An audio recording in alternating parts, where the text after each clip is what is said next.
Na mstari wa 11 tusome Yeremia 29 mstari wa 11.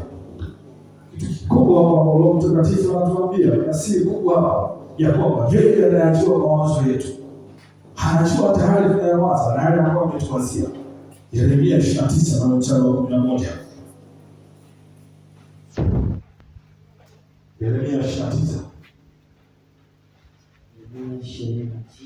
mstari wa 11 inasema, maana najua mawazo ninayowazia ninyi, nasema Bwana, ni mawazo ya amani, wala si mabaya, kuwapa ninyi tumaini siku zenu za mwisho. Kwa hiyo bado mawazo yanayowazia ni mawazo yaliyo bora zaidi ya Bwana, yanaachia tumaini katika siku hizi tulizonazo. Hayasi mawazo ambayo yanatumisha nyuma. Yesu asifiwe. Lakini pia Roho Mtakatifu hutufundisha kuomba kwa kiwango cha Mungu. Hutufundisha kuomba kwa kiwango cha Mungu. Yeye hatuombi kwa namna ya hisia za kawaida za binadamu. Yesu asifiwe. Lakini yeye anatufundisha kuomba kwa namna ambayo itampa Mungu katika yale mapenzi yake. Yesu asifiwe. Yakamfanya hali mapenzi ya Mungu yaweze kutimia katika maisha yetu.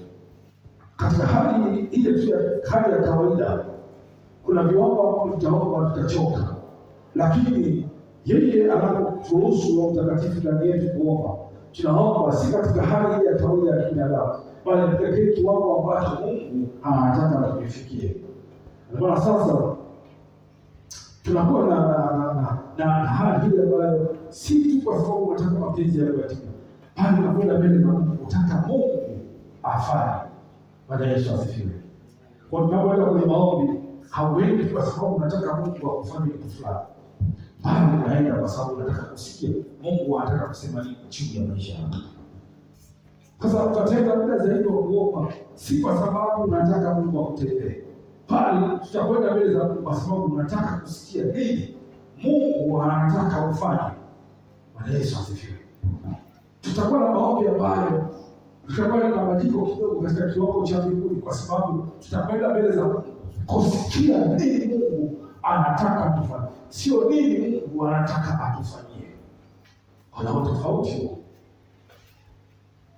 Tunapokwenda mbele za Mungu kwa namna ya kutaka yeye ndio afanye kinachofanya, na kwenda mbele za Mungu ya kusikia kitu gani ambacho Mungu anataka yeye sisi tufanye.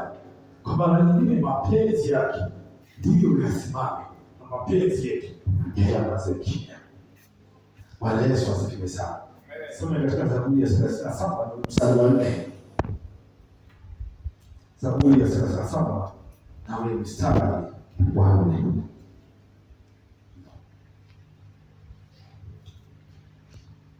Zaburi ya 37 na ule mstari wa 4.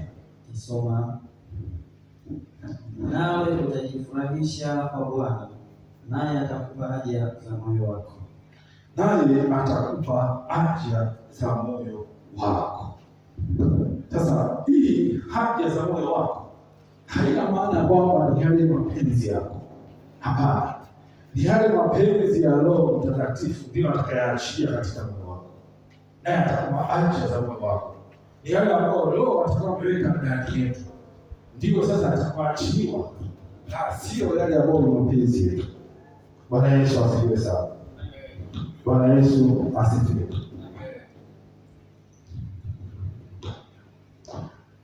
Kwa hiyo sasa tutakuwa tunaomba kile ambacho yeye mwenyewe anataka atufanye, na wala sio kile ambacho sisi tunataka tufanye. Wala sababu mbili ile sura ya 3 na mstari wa 11 anasema kila kitu kinafanyika kwa utaratibu. Kila jambo kina wakati wake na katika utaratibu wake. Mhubiri 3 na mstari wa 11 tusome kidogo. 3:11.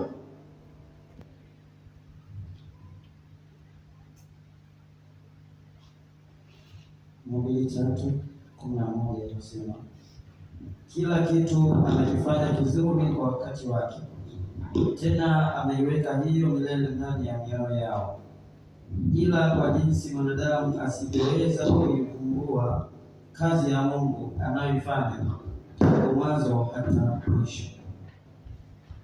Kwa hiyo maombi halo ni hakika ya majibu. Kwa tutakuwa tuna uhakika, kwa sababu tutakuwa tunaomba kulingana na mapenzi ya Mungu. Hata kama yale tunayoyaomba hayajatokea, lakini tunajua hakika kwamba haya ni mapenzi ya Mungu yamesimama. Hata kama hayatupendezi sisi kwa wakati huo, lakini jua kwamba hakika yeye anayajua mawazo yetu, mawazo yaliyo mema yanatupa tumaini katika siku zetu za mwisho. Katika Yeremia 29:11, Bwana Yesu asifiwe. Kwa tunapaswa kuruhusu Roho Mtakatifu aweze kutawala maombi yetu. Yeye ndio kila kitu. Bwana Yesu asifiwe. Kwa yeye Roho Mtakatifu ndiye mthibitishaji wa maombi yetu. Yeye ndio anayachukua na ndio anayakamilisha yaweze kutokea. Pasipo yeye hakuna kitu chochote.